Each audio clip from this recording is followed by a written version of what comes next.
Before coming to Redemption, community for me looked like distance. Most of my friends and family lived back in Pennsylvania.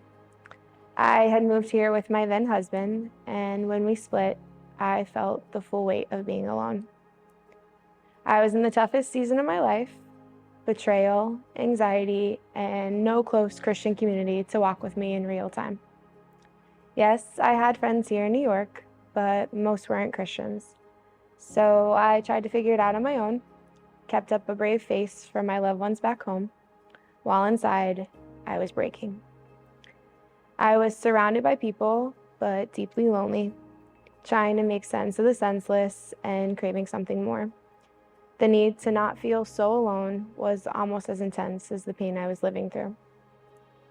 1 month after my world shattered, a new coworker started at my job. That very day, she mentioned she was going to a Bible study that night for young professionals. Without hesitation, I said, "Can I come?" From that night, everything changed. I connected with the life group leaders. I listened to people share their faith journeys. And when it came time for me to speak, it just poured out. I was struggling. Another person in the group looked at me and said, "I've been there too." It was the first time anyone my age truly understood the pain I was in. And the more I poured out, the more I felt my cup fill. I could have never imagined that the darkest season of my life would lead me into the most joyous season of my life. The people I met here, they became my family. I call them my family. I can testify to the power of community and prayer. When my heart was in despair and I couldn't see around the next corner, there were people walking alongside me saying, "Even if you can't see it now, you can climb on the back of my faith and believe the best is yet to come." There were people I had never met praying for me, sending me messages, being the hands and feet of Jesus to a stranger. That's what showered me with love. That's what showed me I belonged. The fruit of that community is every bit of who I am today as a person and as a leader at Redemption.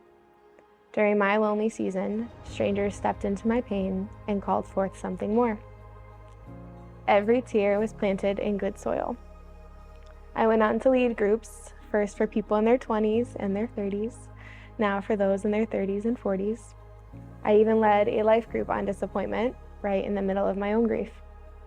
I became a part of the sisterhood planning team and found so many ways to serve. Each opportunity I've had, I took it because someone else's yes invited me in and kept me coming back. A lot of who I am, full of life, love, and big hugs, comes from my mom. When she visits Redemption, you can see exactly where I get it from. She always taught me, see people, love people, and believe that God is working things for my good, even when it doesn't feel that way. Another person God used was Pastor Danya. In my dark, lonely season, she saw me. She didn't just invite me to church, she invited me into my pain through knowing Jesus more authentically. She told me Jesus himself knew pain and that I didn't have to be ashamed. She encouraged me to lead a group during the most isolated time, COVID. I could have never imagined that group would lead to lifelong friendships, marriages, and more people serving on teams. Community was forming around me, in me, and through me, all because of Redemption. Now, I'm most excited about the future and more opportunities for connection, more space to host people, to love on people, and to look them in the eye and say, "Welcome home."